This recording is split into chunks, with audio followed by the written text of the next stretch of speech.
Football, NASCAR have our hearts, Cracker Barrel and Walmarts.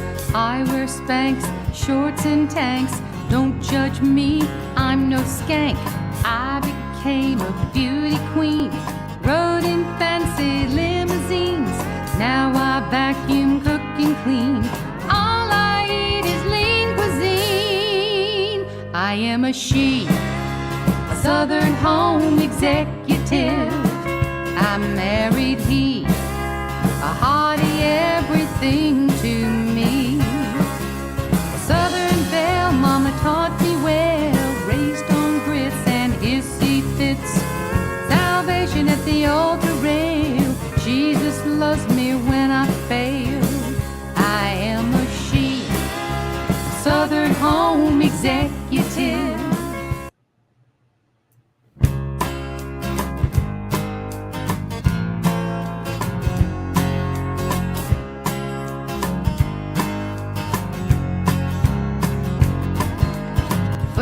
NASCAR have our hearts, Cracker Barrel and Walmarts. I wear Spanx, shorts and tanks. Don't judge me, I'm no skank. I became a beauty queen, rode in fancy limousines. Now I vacuum, cook and clean. All I eat is lean cuisine. I am a she, a southern home executive. I married he, a hottie, everything to me. A southern belle, mama taught me well, raised on grits and hissy fits. Salvation at the altar rail, Jesus loves me when I fail. I am a she, a southern home executive.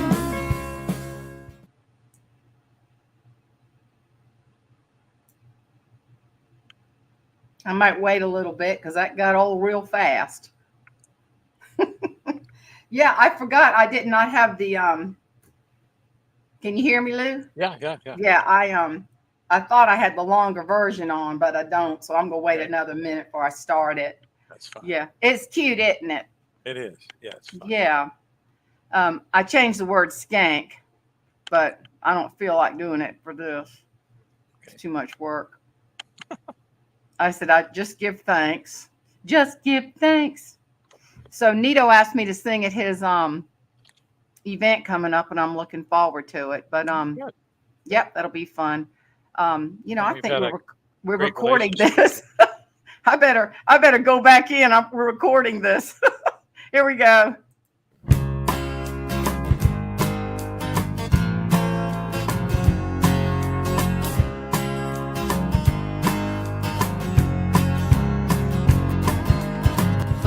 NASCAR have our hearts, Cracker Barrel and Walmarts.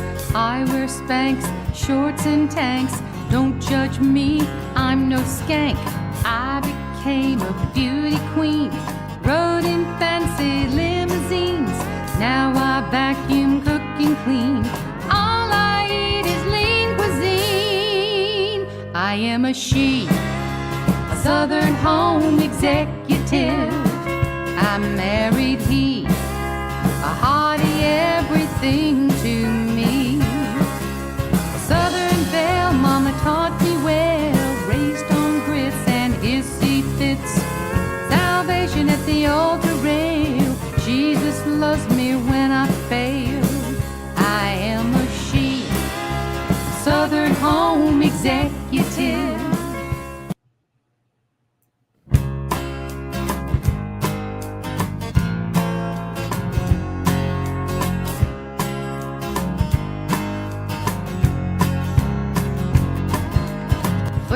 NASCAR have our hearts, Cracker Barrel and Walmarts. I wear Spanx, shorts and tanks. Don't judge me, I'm no skank. I became a beauty queen, rode in fancy limousines. Now I vacuum, cook and clean. All I eat is lean cuisine. I am a she, a southern home executive. I married he, a hottie, everything to me.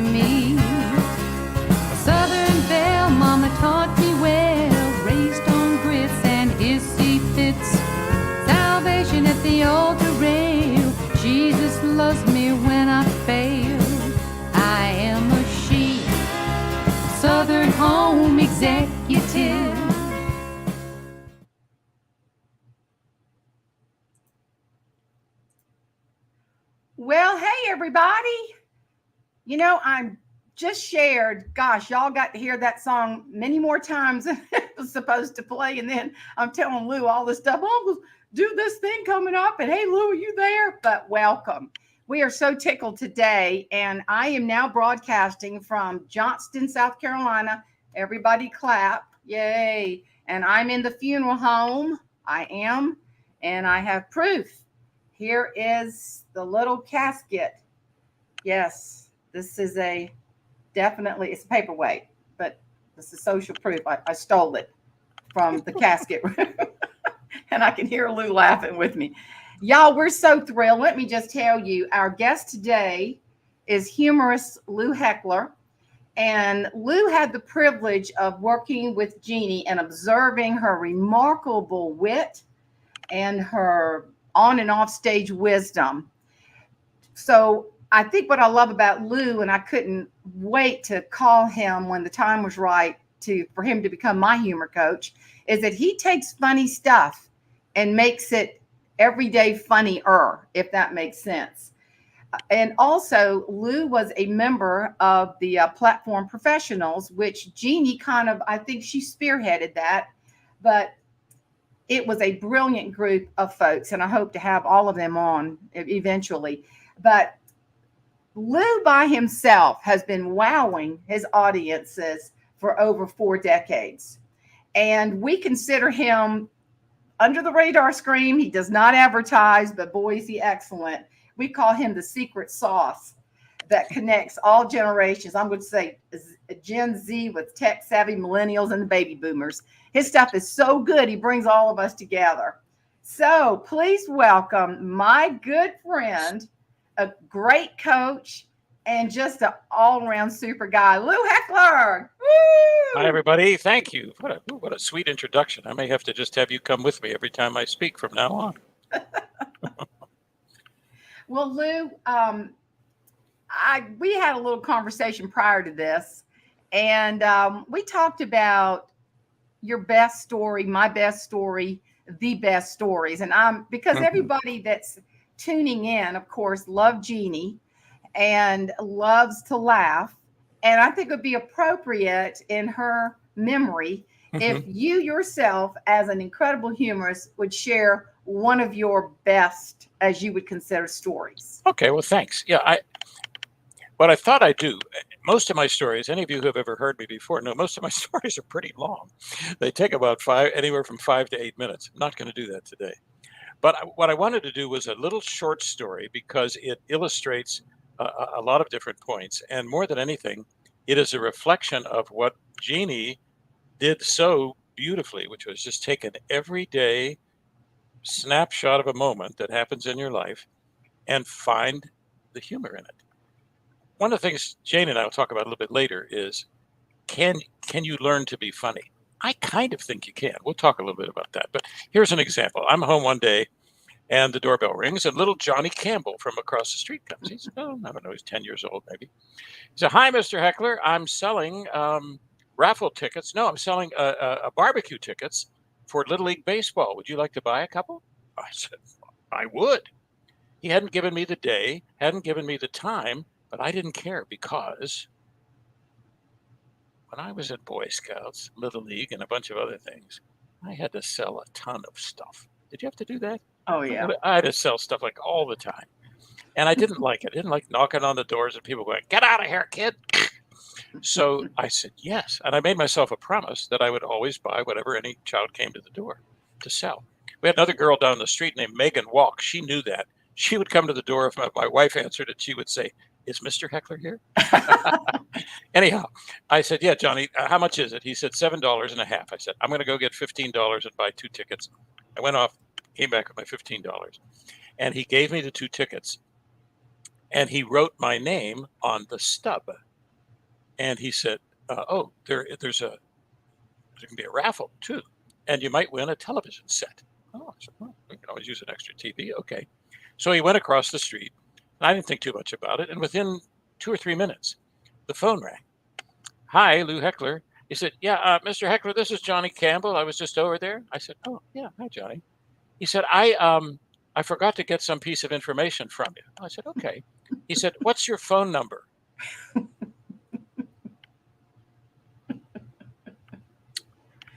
Oh my. I said, Johnny, actually, you just called me. So you probably have my phone number. And he said, "Well, actually, Mr. Heckler, you're on speed dial. All I had to do was push one number." Oh my goodness. So here's what I love about that story. First of all, it's so typical of a child, right? It's just as wonderful. Secondly, I thought I was going to get one up on him. I'm the older person who's a lot wiser, and I could remind him he just telephoned me. And he put me right in my place by saying, "Oh, no, I just used the speed dial." So you could just tell that as a cute, funny story about kids. But if I'm doing a seminar or a workshop or something where I'm trying to teach things about jumping to conclusions, making assumptions, thinking on people who are younger than you or less sophisticated than you are as being not as bright as you are. No. So that's one of the magic elements, I think, of finding little stories that are just little I love that. Little snippets of everyday life. Yeah. And, a lot of times we think we have to tell this great, big, huge, impressive story. And that's not the case. In fact, I see, like, when I sit in the choir and the minister says, "I got a story," people just straighten up. They absolutely love good storytelling. And I think that's such an art. And it is. I mean, when you study this, it's such a deep dive into what makes a good story. And I hope I'm not coming across too fuzzy. Do I look fuzzy on this camera by chance? A little bit fuzzy. A little bit. I don't know why. Anyway, it's the funeral home. I think one of the secrets, Jane, and you know this is, and maybe some of you saw me do this, I kind of became the story again instead of just telling the story with my facial expressions, with my eye gestures and that sort of thing. And that's when the audience feels like they're almost in the story. My philosophy has always been, if I do a story that is a dialogue between two people, I let the audience become the other person in the dialogue. Because if I talk to the one person like this and one person like this, then all you see is the side of my head. You don't get the full view of the facial expression. It's a big part of stories. That's huge. Yeah. And Robert Henry was so masterful at that. Oh, he was great. He was so funny. So you and I discussed this a little bit. So I was had a speaking engagement, and I always ask, and I knew Jeanne was great at this, about, can you tell me something funny? And you run a risk, because sometimes you're going, I wish I hadn't asked that, you know. La la la la la. Can't remember that. Yeah. Because some of the stuff is hilarious, and most of the stuff, it ain't funny. And so you just have to deal with it. And so I did, and a woman came up to me, and I told you a little bit about it, but this is impromptu. And she said that when she was raising her 4 boys, one of them was very ADHD, and they did not know how to potty train him. So they took him outside, and they found a tree, and they said, "Start here." And that little boy just had the best time, taking care of his business. Watering the tree. Yeah.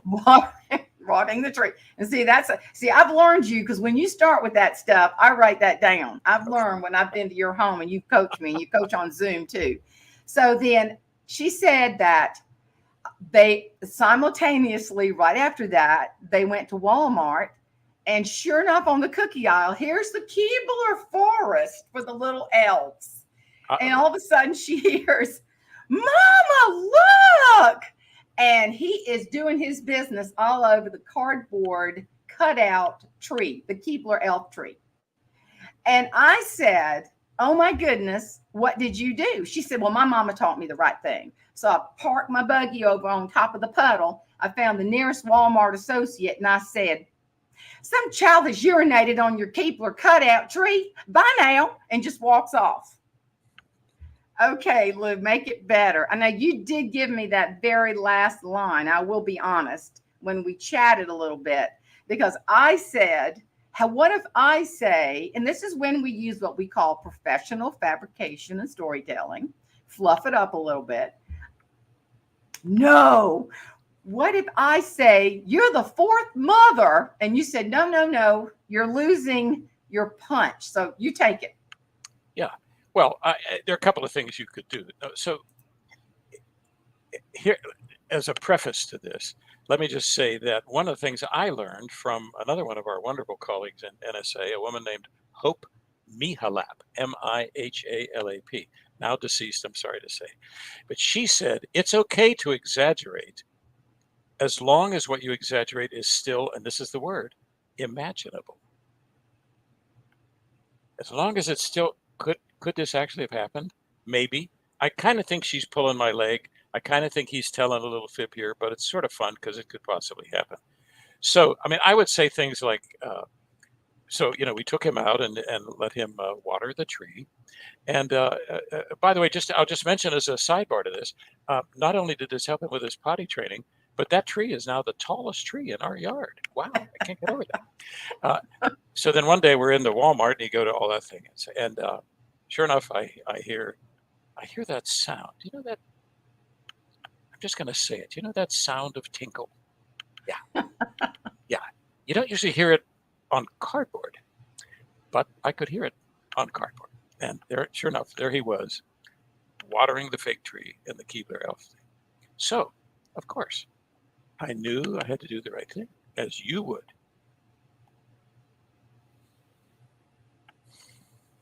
So I parked my cart, partially covering the puddle that he created, and we walked out of the store.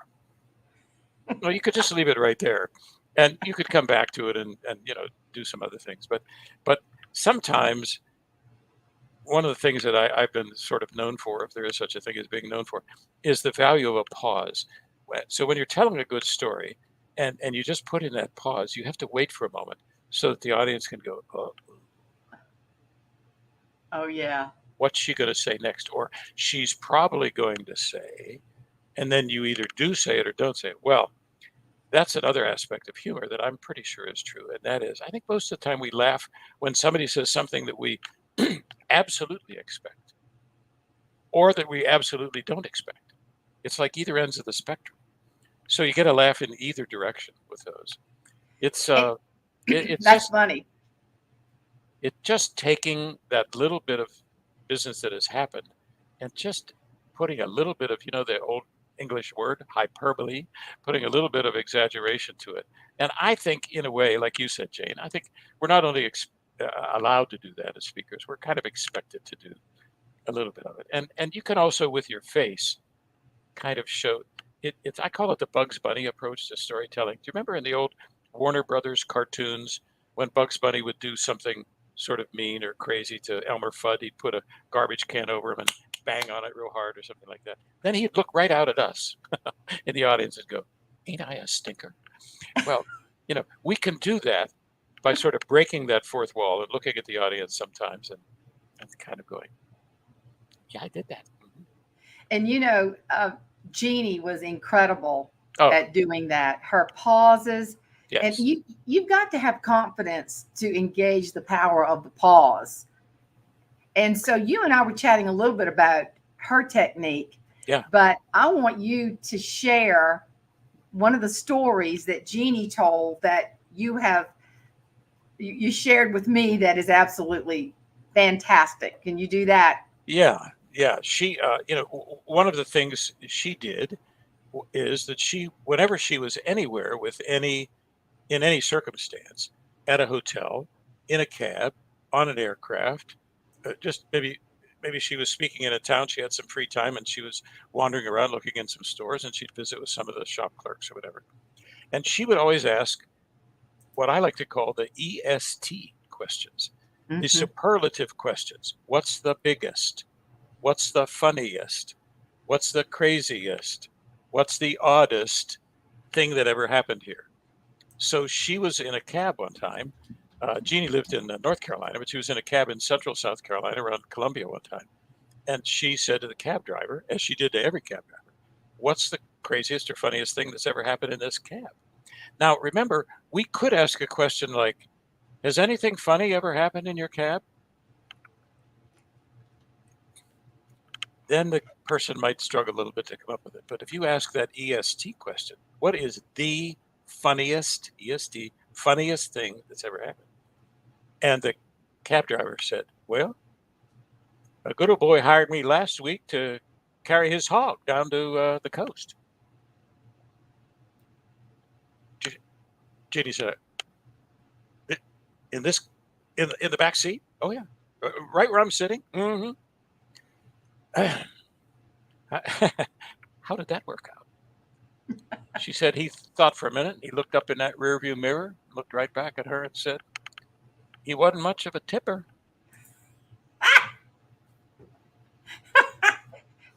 So the thing is, what you could do in that story is, and because one of the reasons she asked me for a little bit of help was that she said very blatantly, I want to put a little more physicality into my humor. And, you know, she was this tall, beautiful, fit individual. And so her body was a great tool in what she did. So what I had said to her was, even though you're not supposed to turn your back on the audience, you could at one point, you could say, so I said to him, because remember, she's looking up at it. So it was, how did that work out? And he looked back at her.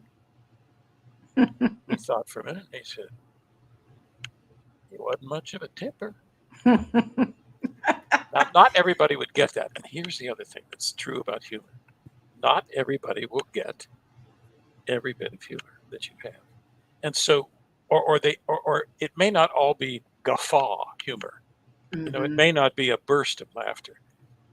One of the things that, particularly like in the kind of humor that I like, and I think probably the kind of humor that I mostly practice is, I just like it when people go, they just kind of chuckle a little bit. They kind of shake their head like, geez, I can't believe he said that. And what that does, I think, is it reminds us that the human condition itself is funny. You know, we are funny people. We like I used to ask when I did these big public seminars, I used to say, how many of you consider yourself a logical person? I mean, really, logical person. Come on, it's okay. And maybe, you know, 3/4 of the hands would go up.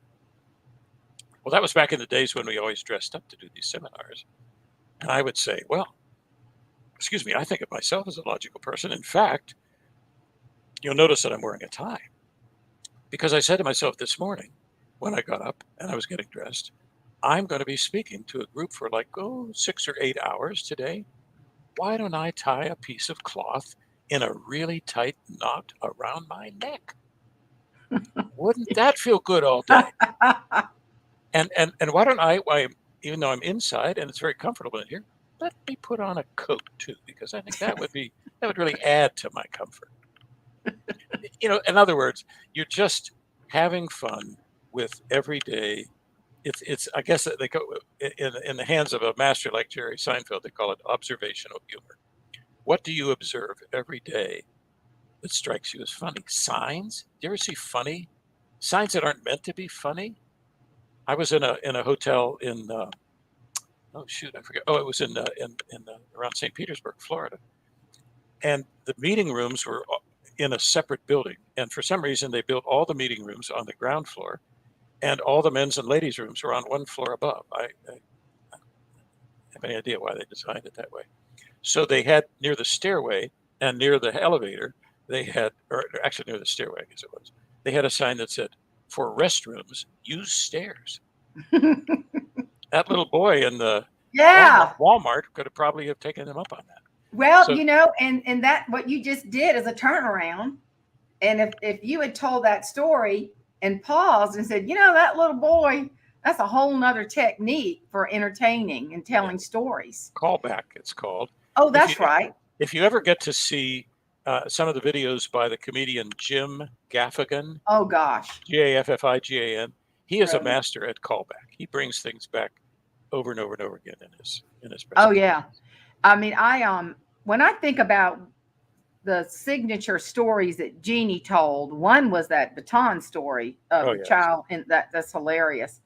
And then the other story, my top 3 favorites would be baton, spongy jumping. Mhm. And that she just didn't come up with this stuff overnight. No, no. That one, and then I think the one that went viral was Jerry in the grocery store. Yeah, never take a man. Never to take the a grocery- man. Yeah.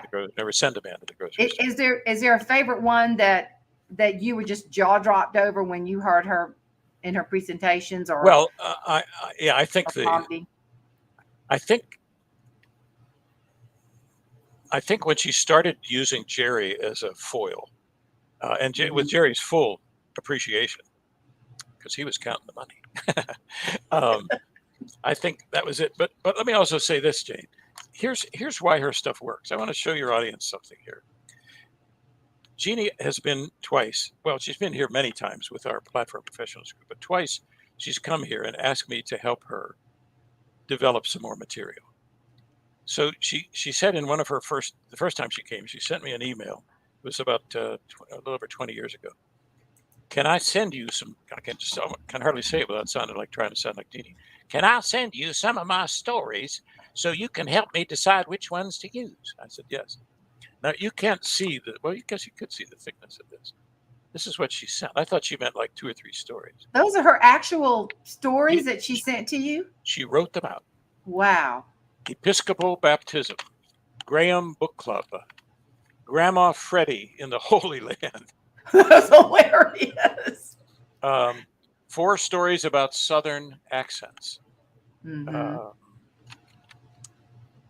Hiring Tony. That's her longtime assistant. It was with her about 150 years. Anyhow, let me tell you what we're talking about here.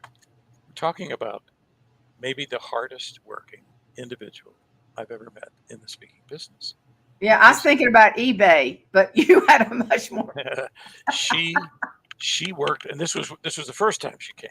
Gracious. Second time she came. Gracious. Peace of More life. stories written out.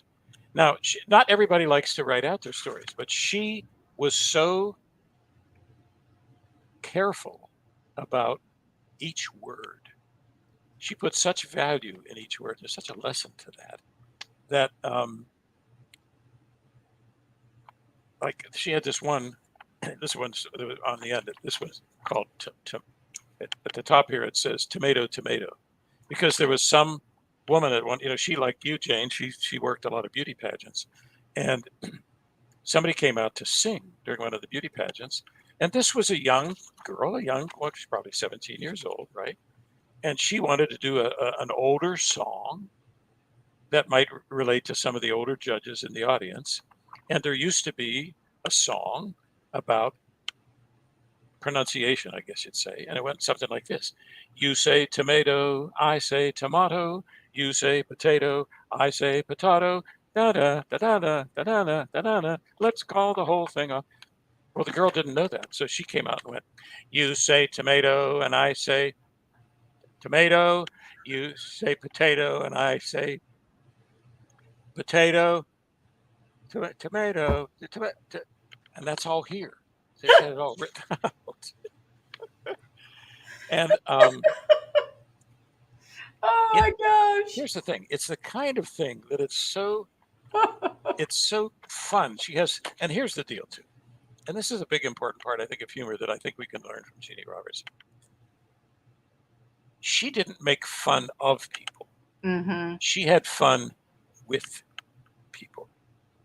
When you're making fun of people, it doesn't reflect well on your character. Mm-mm. But when you're just having fun, say this was a simple, because she set it up to say this was just a simple mistake that this young lady made because she had never heard the actual song. She just came across the music, thought it was a cute little thing she could do, and show off her singing skills. And so I think if there's anything I know about Jeanne, it is preparation. Let me just can I give another example? Oh, sure. When she came here for the coaching, we would take a break. And some of you know, a few of you may know, that my wife is a retired novelist. She wrote 5 Excellent novelist. Thank you. 5 novels that were published. Yes. And, or as she calls it, being locked in a room by herself for 13 years. So Jeanne went into her office which is up in the front, off the front hall of the house. And she sat down and looked at John Ellen's books. And then she proceeded to ask, I don't know, 67 questions. I mean, she just wanted to know every little aspect of it. How did you get the story? How did you decide the characters? How did you find a publisher? How did you do this? How did you do that? Did you use an agent? What did the agent do for you? In other words, when I was in 5th grade, I had a teacher I just loved. Her name was Mrs. Boehner, B-A-N-A-R. And one of the things Mrs. Boehner realized about 5th graders was they still like to be read to. And she was a great reader, great emphatic reader. And my favorite thing she used to read was about Archie and Mehetabel. Do you remember that story, Archie and Mehetabel? Anyhow, one of the characters there was described as having, as it was written in the book this way, an insatiable curiosity. It was an insatiable curiosity. And that's Jeanne Robertson to the max. Oh, An yeah. insatiable curiosity. Not just, and here's the thing, not just because she knew she'd find material that might end up in one of her programs, but because she was curious. She was interested in life. She was interested in people. And really and truly, you know, people think, oh, one of the funniest people I ever, how would you describe Jeanne Robertson? What I would say is one of the smartest people I ever knew. Completely. And I spent lots of hours, because when the Platform Professionals was in full force, it was about 7 of us. And they would come here, if you can picture, come here to Gainesville, Florida, where I live, because we have a big, great room that can hold a lot of people. And the 7 of us would sit around for 2.5 days and practice material on each other. And can you even imagine what that was like? I had other speakers say, I would pay to come and listen to that if I could. Don't you know? But I said, you know, we can't do that. We have to keep it just within the group. And go ahead. Well, I was just going to say, the thing is, in many cases, one or the other of us would say, well, you know, had you thought about, could you think you could tweak it this way? Do you think you could that way? And anytime you said that to Jeanne, she wrote it down. She didn't say, oh, that's a good idea. And then, you know, it goes off into the ether. She wrote it down. So that was one of her superpowers. She wrote things down. And what it taught me was, when little moments happened, like when that happened to me with Johnny Campbell, as soon as I got off the phone with him, I wrote it down. In the past, I wouldn't have done that. But because I'd been around Jeanne, I said, I'm going to write that down. I don't know when I'll use it. I don't know exactly how I'll use it. But it's a cute little snippet of life, and I think I'll be able to use it somewhere. So why not just write it down? And I'll have it. Right. Yeah. You just patch in those stories. But that brings the question to mind, Lou, and you and I touched on it. Can you teach people to be, I know you coach people, some people stay at your home. Yes. Most people are on Zoom. You do an incredible job. I know. We used to do, everybody was here. Everybody was live. Most of it's on Zoom. God bless John Ellen, honey, having company all the time. I know. Because I was one of them one time. Mama told me when I would go, now Mom had passed away, she said, take your own towels, your own garbage can, and take your own sheets so they'll have you back. And I said, Mom, this is a service. I mean, of course, I think I did that. I listened to Mama. But so. Yeah, by the way, I do mean to mail that one sheet back to you, and I will get to that. You still got my sheet. But you coach corporate people. Yeah. You coach everybody. Yeah. You know, what if somebody just says, make me funny? I mean, that to me, I would go, let's go have a margarita first. And, you know, how do you do that, Lou? I mean, because we have a lot of people that will be watching this and do watch this that love to tell stories, love to hear stories, and love to share stories. How do you teach somebody to be funny that maybe, quote, isn't? Yeah, it's a good question. You know, and people say, well, I'm not funny. And what I say is, well, you're not seeing the funny that may be right there in front of you.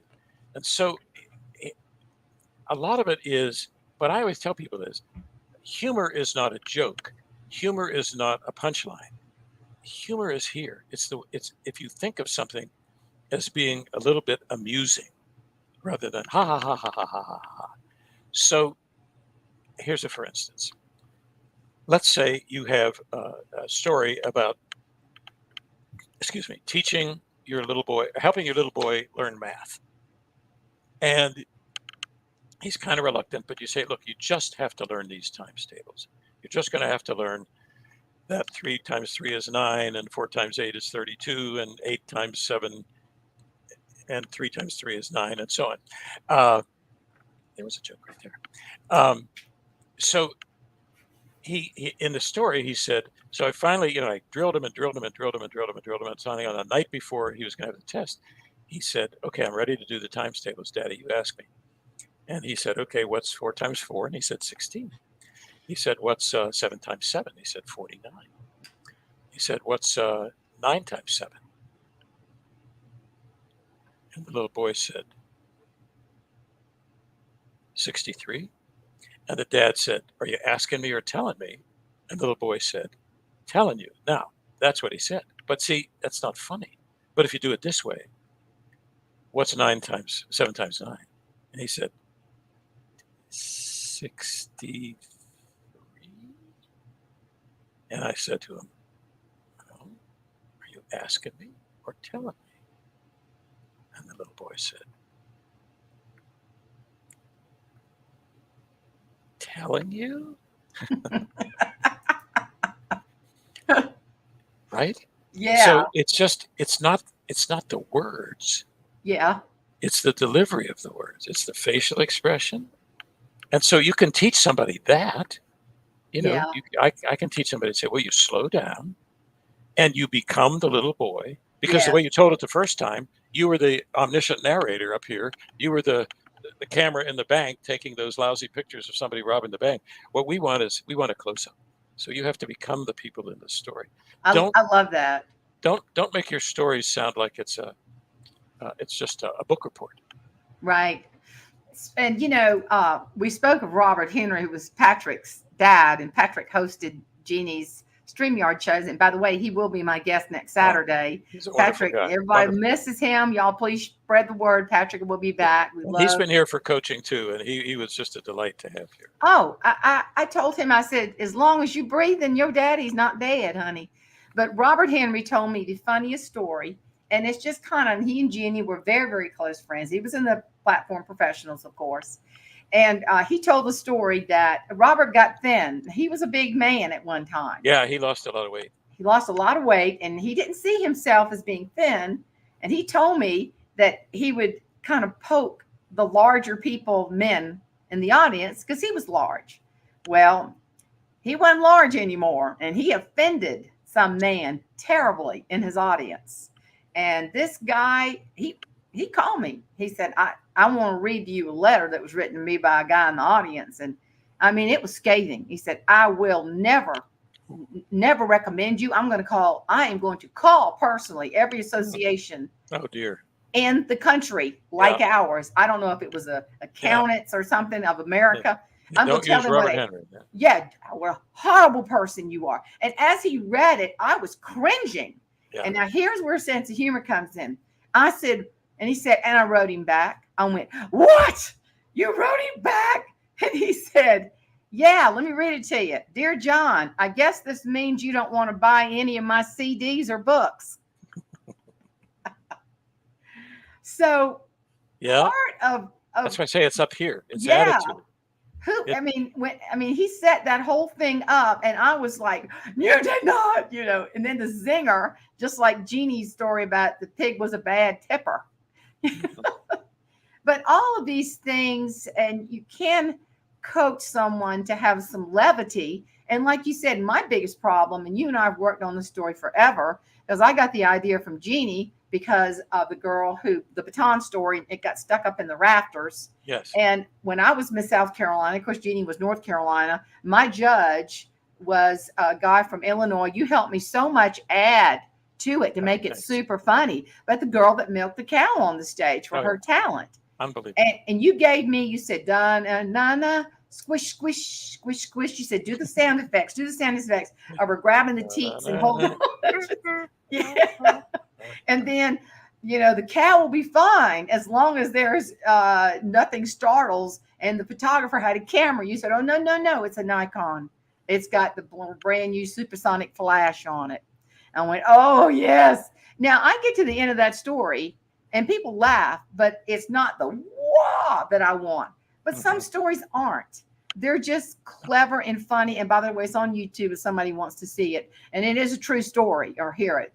And, I love to tell it in certain venues. And I just spoke for, Oklahoma's FFA. Well, yeah, well, hello, Future Farmers of America. Sure. Of course, they're going to go crazy over that.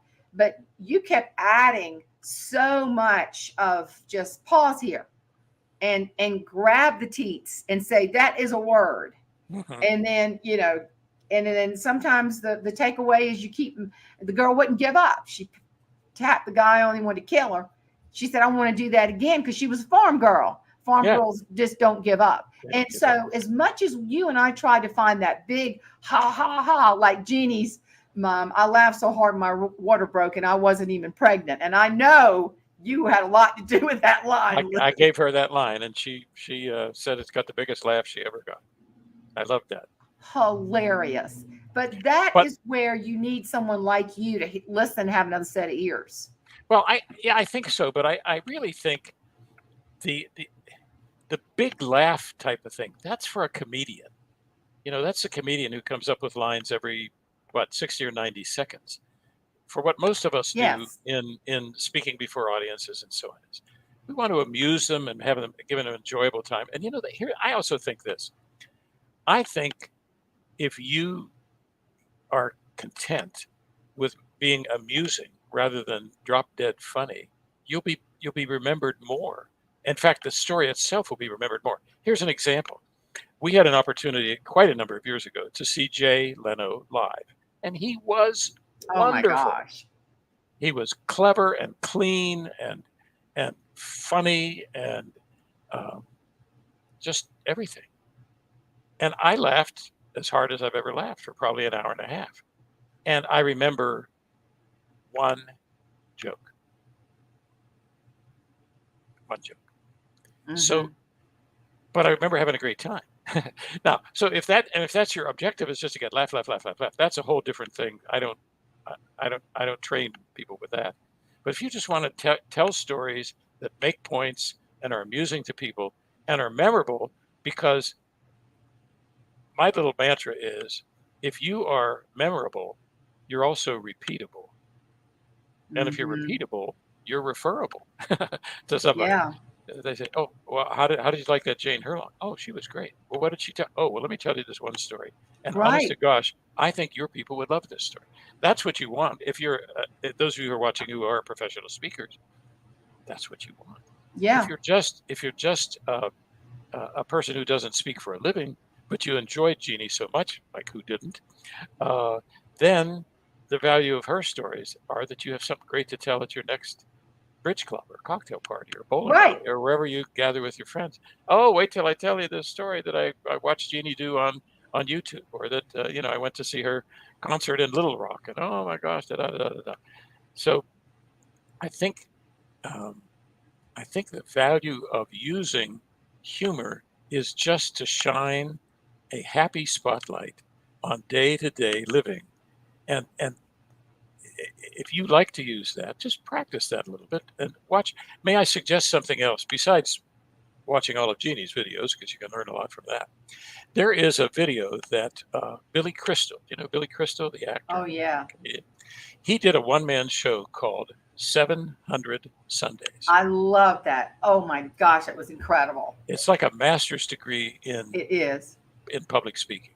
So you can, I think we bought it, but I think you can find it on Netflix or Hulu or one of those streaming services. Billy Crystal, 700 Sundays. Just watch the way he weaves his stories. Sometimes he gets big laughs, sometimes he gets small laughs, but just, enjoy those, but also watch what he does. It's just talking about everyday things and seeing the humor in everyday things. And just taking a situation when I was writing this last book. And by the way, if somebody sends me, the first person that sends me a little direct message on my Facebook, I'll mail it to you.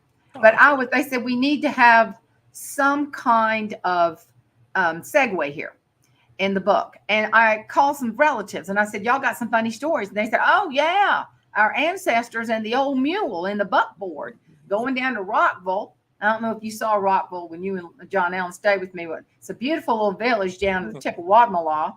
And I love it. It's untamed. And so here is this mule in the buckboard. And they went to the Presbyterian church, but normally they were members of the Episcopal church. Well, they ended up at the Presbyterian church because out of nowhere, a big old bolt of lightning came down and scared the mule. Then he turned into the Presbyterian church, and they were the Episcopalians further down the dirt road. And so for 5 years, they attended the Presbyterian church on Rockville. Because the lightning scared the mule. I love it. Scared the mule. And finally, year 6, they ended up getting back down to their church. You know what changed? The mule died. No. That is exactly right. They got a new mule. Yeah. So I can take that story and make people laugh. But if I'm in front of an audience, I can say, how many of y'all need a new mule?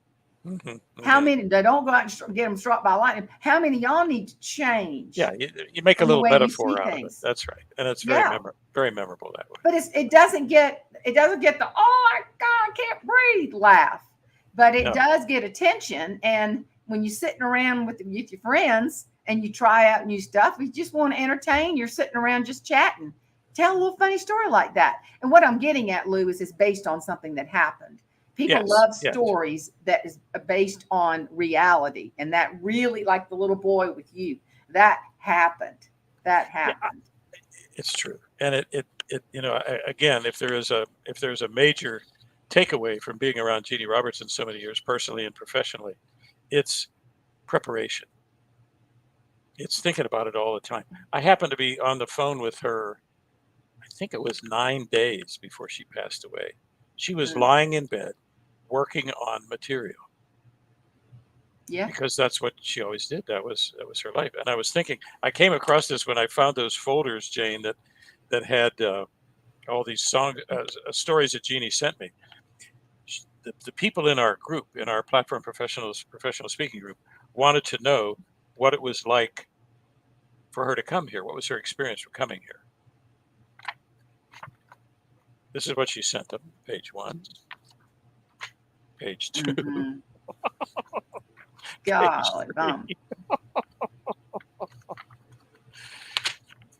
that's a treasure. It is. That is a treasure right there. Yeah, it is. Yeah. Now, see, to me, a lot of people would love to see what she did on this, and understand the way she was. Very brilliant woman, very brilliant. Let me tell you one other thing too about the coaching sessions, because I already showed you that she had all of these stories that she wrote down, and all of them were named. You know, Alabama coming in second, room service, Michigan hand, 3 reasons not Miss America, all these different names that she had.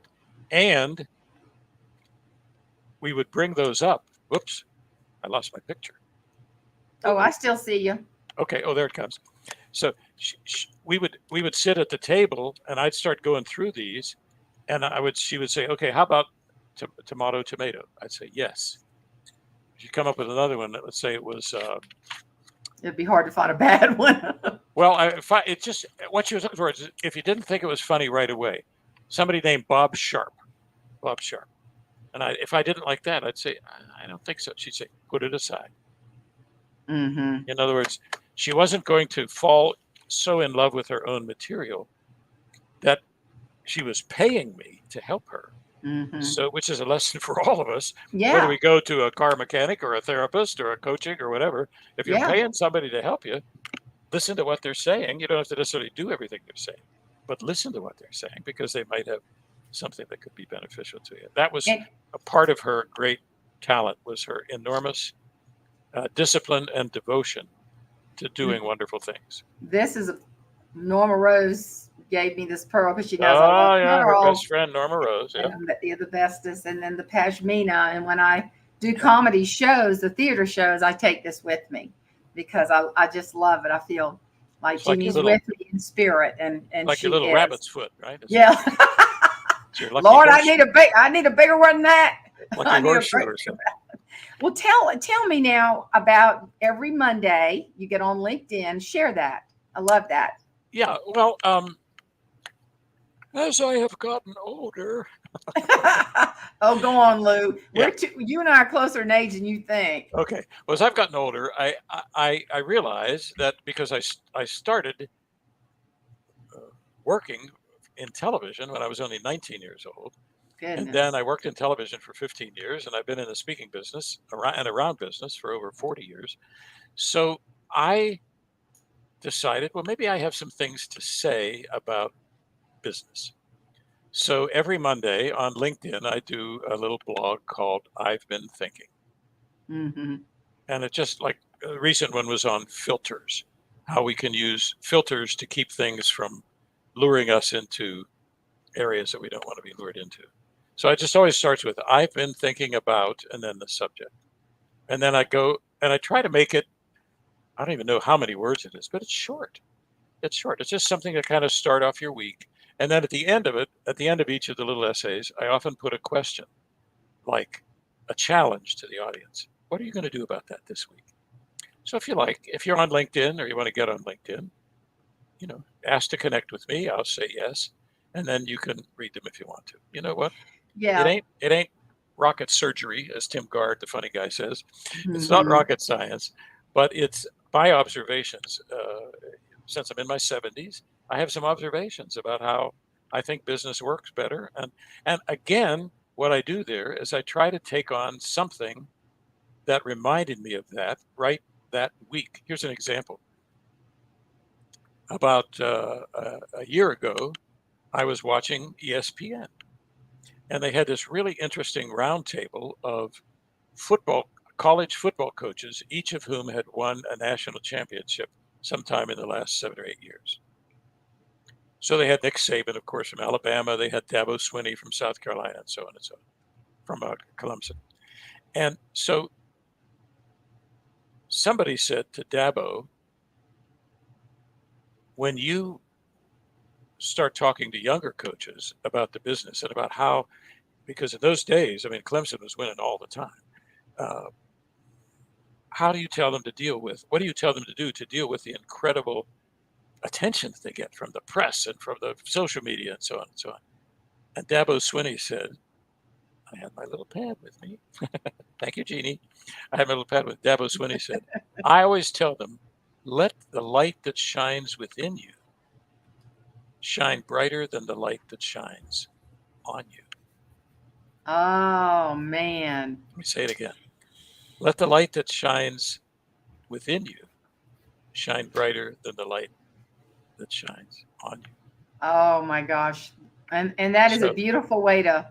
So that Monday I'm writing, Mm-hmm. I've been thinking about what kind of light is shining on you. And then I told the story about that. So if you are in the writing or speaking or humor business and you tune that up, if you point the radar dish of your mind everywhere you go, you will see signs, headlines, moments. You'll be at the grocery store, you'll be at the car repair place, you'll be at the post office, you'll be walking down the street and somebody has just put a washing machine out at the curb, and there's got to be a question there, a story there. So you will find that there will be material like that, and then you got to write it down. Oh, absolutely. Yeah. I mean, why not? I mean, that life is filled with those golden nuggets. And moments, right? Just, who would have thought that the girl that told me that story about the little boy, that could potentially be in a lot of my material. Sure. But she was telling, and her friend said, tell that again. Tell that again. They couldn't get enough of that funny story of the little boy being potty trained. And we've all potty trained if you have a child. Oh, yes. So those are the kinds of things that, and I'll tell you, in NSA or any place, it's like Moses leading the people into the promised land. When I look at you at any convention or out in public, people love to get with you because people miss the laughter. And we've thanks. gotten so serious in our society, sadly. But that's why when I get all these beautiful messages, people saying, man, I miss Jeannie, but I miss the We all do. laughter and we all do. And Lou, your being here today has brought back beautiful memories of a beautiful person who And to gave me too. so abundantly. Yes, and Thanks. you too. And so, great coach. Y'all reach out to Lou Heckler and if you need some coaching, if you just want to learn just a session on how to tell a good story.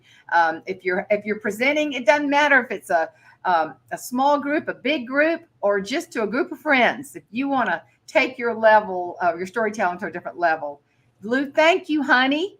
Loved it. Thank you, Jane. Loved it. Love you. And thanks everybody for watching today. And keep watching because Jane's going to have some other great folks coming on. We're tickled about Patrick next week, and people miss him. Yeah. So I'm going to sign off with my little song. I know people got a little bonus when they heard me talking about things. Love you. Mwah, mwah, mwah. Okay. Love you too. Bye-bye. Bye, everybody. Bye.